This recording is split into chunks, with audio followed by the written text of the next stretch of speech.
Okay, this is weird. Cherry blossoms aren't supposed to bloom right now, but behind me, this one didn't get the memo.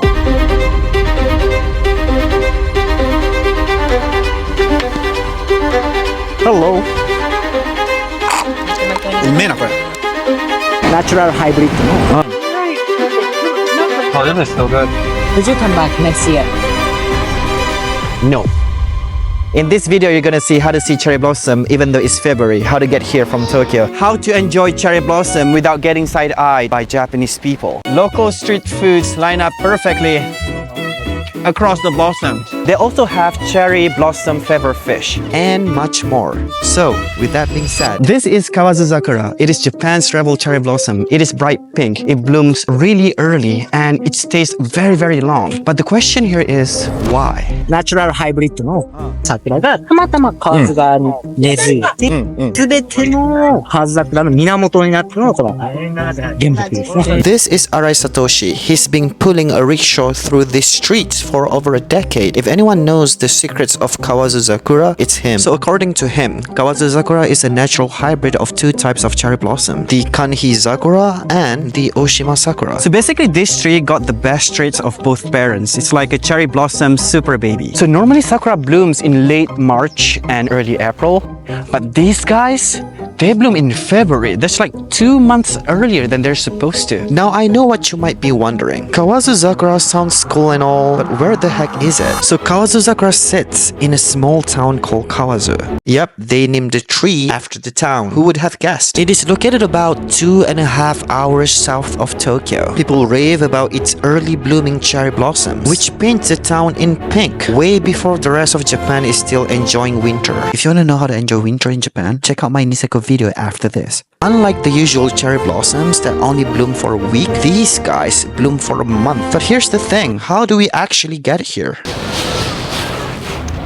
To get here, the best way is by train. But of course, nothing in Japan is ever that simple. Let me explain. The easiest way is the direct route using limited express Odoriko train from Tokyo Station straight to Kawazu. It's fast, it has decent leg room. They even have power cars over here. And it has reserved seats, which is a big deal because if the journey is gonna take about 2.5 hours, you might want to sit and enjoy the view. But there's a catch. This train costs around 5,000 yen one way, which is like what? 35 bucks? That's almost the same price as one-way discount Shinkansen ticket from Tokyo to Kyoto if you find a good deal. The good news is booking the ticket is super straightforward. First, go to Google, search Ekinet. Next, you want to click on this link.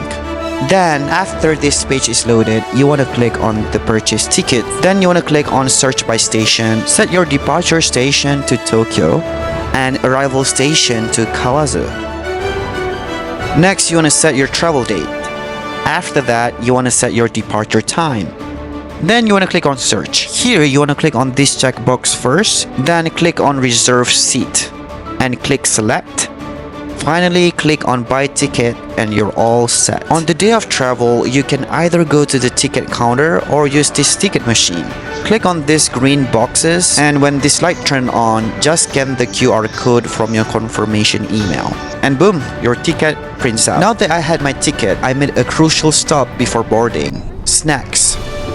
Then I pay for my snacks like a good boy. Buying snacks in convenience store is fun and all, but nothing can beat Ekiben. So Ekiben is a train lunchbox, and Japan is famous for its variety of train lunchboxes. And of course, I had to get one. So the lady here explained to me about the types of lunchboxes. According to her, if you're a vegan or vegetarian, go for the inari bento. If you need halal or kosher, the spring-themed lunchboxes is a great option, but don't eat the steamed dumpling inside of it. If you're interested in a full guide on train lunchboxes, let me know in the comments. And just a heads up, they only accept cash and Suica here. Credit cards won't work. After getting our lunchboxes, we boarded the train, set our table, and placed our lunchboxes on it. Oh wait, did I say we? This is Nanami. Yes, meet Nanami. She was in my previous video where we let my travel app decide our Tokyo adventure. Today, she's behind the camera helping me capture this trip. So give her a shout out in the comments. So the journey to Kawazu was absolutely stunning. We got to see cherry blossoms from the window and we even caught a majestic view of Mount Fuji. And then we arrived. We stepped off the train and right in front of us, a tunnel of lush pink cherry blossoms. I started walking along the the cherry blossoms when suddenly something caught my eye. A taiyaki stand, but it was pink. So taiyaki is a Japanese fish-shaped cake. Now, I've seen a lot of taiyaki in my life, but a pink taiyaki? This was a first. Here where you can buy the pink taiyaki. And they can speak English. So naturally, I had to check it out. They had 3 flavors. Red bean, which is a classic and safe choice. Custard, which is a fan favorite. And finally, cherry blossom flavor, which is the limited edition. So obviously, I had to get this one. They only accept cash, so make sure to bring lots of it. We got taiyaki, guys. Then I found a good spot with my sexy taiyaki, and I took a bite. And let me tell you, I know that cherry blossoms are beautiful, but they taste even better. It's so good. So like, the insides are pink. Because they're using sakura. It's so good. As I'm enjoying my taiyaki like I was eating at a country fair, I realized something. I was getting side-eyed by Japanese people. How to enjoy cherry blossoms without getting side-eyed by Japanese people. You see, there's a right way and a wrong way to enjoy cherry blossoms in Japan, and as foreigners, we sometimes unknowingly get it wrong. So let me help you to avoid those awkward moments when the locals give you the side-eye. Step 1. Find the perfect spot. Okay. A tree in the back, and bonus points if you can see a passing train or a lake in front. Step 2. Get your snacks. You might know yakisoba. Nice, nice. Step 3. Chill and enjoy. Cheers, cheers. Now you have a good spot, you got your food, you can chill with your friends and just soak it all in. So the technique I just told you about is what the Japanese call Hanami, which is flower viewing. The idea is that it's not just about looking at the cherry blossoms, it's about experiencing them. Now you might be wondering, seeing me and Nanami enjoying our meal here, where do we get all the food? Well, here in Kawazu, They also have food. Bombastic sight. so what are the food options? Well, we got pink taiyaki, which we already covered, meat, so much meat, takoyaki, because why not? They even got potato batter. It's not butter, it's batter. And much more. Prices are super decent too, which is around 300 yen, which is around $2, to 600 yen, which is around $4 per item. And let me tell you, every single bite is worth it. And the vendors here are friendly too. After all the eating, I decided to take a walk to see more blossoms. And that's when I stumbled upon something I did not expect at all. Right there, in the middle of all the cherry blossoms, was a free foot bath. Yes, you heard me. Hot spring foot baths right here in the middle of the cherry blossom. So obviously, I had to try it. I mean, yeah, no way, I had to try it. The water is very warm and the whole experience is very zen, and it is free. Well, hello there. While dipping my foot in the warm water, I spotted something wild. It is a Vending machine with sakura. But it is not a normal vending machine. It is a cherry blossoms themed vending machine. Perfect for that aesthetic Japanese tea under the cherry blossom shot. Highly recommended for the gram. Oh, and the craziest part? They also have trash. This is amazing because like this is very rare in Japan. Then I spotted something peculiar. A rickshaw. And I thought, why not? お願いします。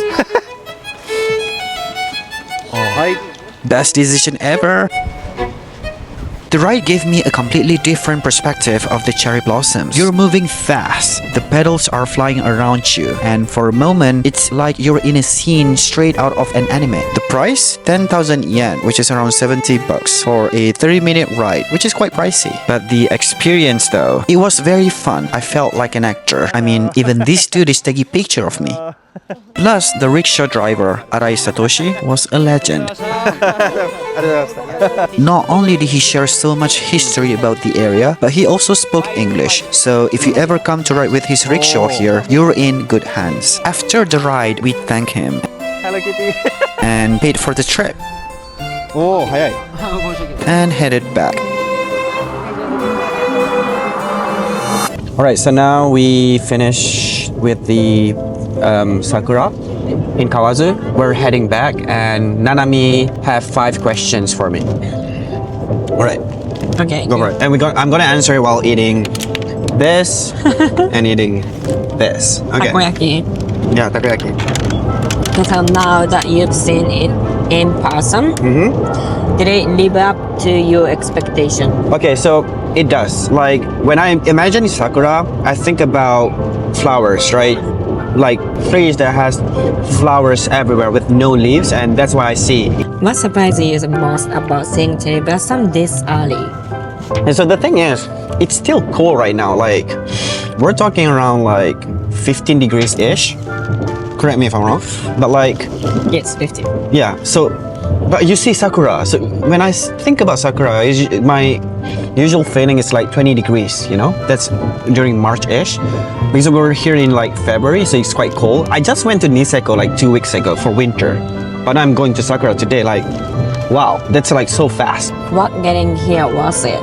Would you recommend it as a day trip from Tokyo? I would say if you went to Tokyo in February, by around late February, and you've never seen sakura, this place is worth it. Like, worth every penny, because like you can see it and everything. But like if you come here and you want to stay here until March, even then it's worth it. But I would highly recommend you to just go to the one in Tokyo because it's cheaper.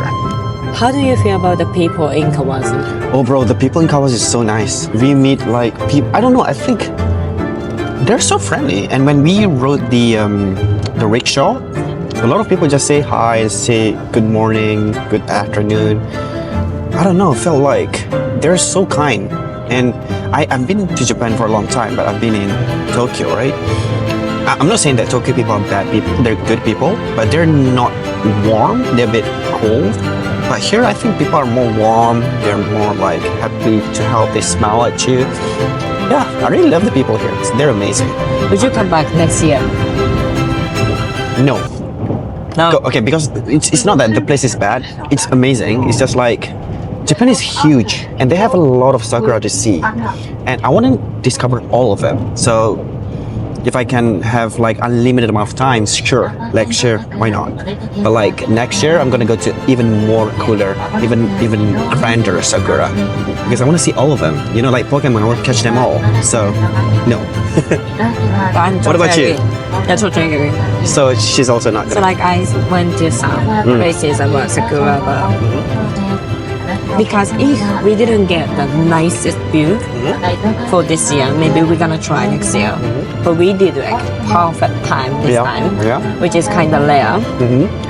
So yeah, I think maybe we will be back maybe 10 years or 5 years later, but not next year. Thank you so much for watching till the end. I may or may not be building the greatest travel app of all time. If you're even remotely curious, there's a link below. Click it or don't, but like, you totally should. You know what, just click it please. YouTube thinks you'll absolutely love the video popping up on the screen right now, so feel free to watch it. Love ya, bye bye.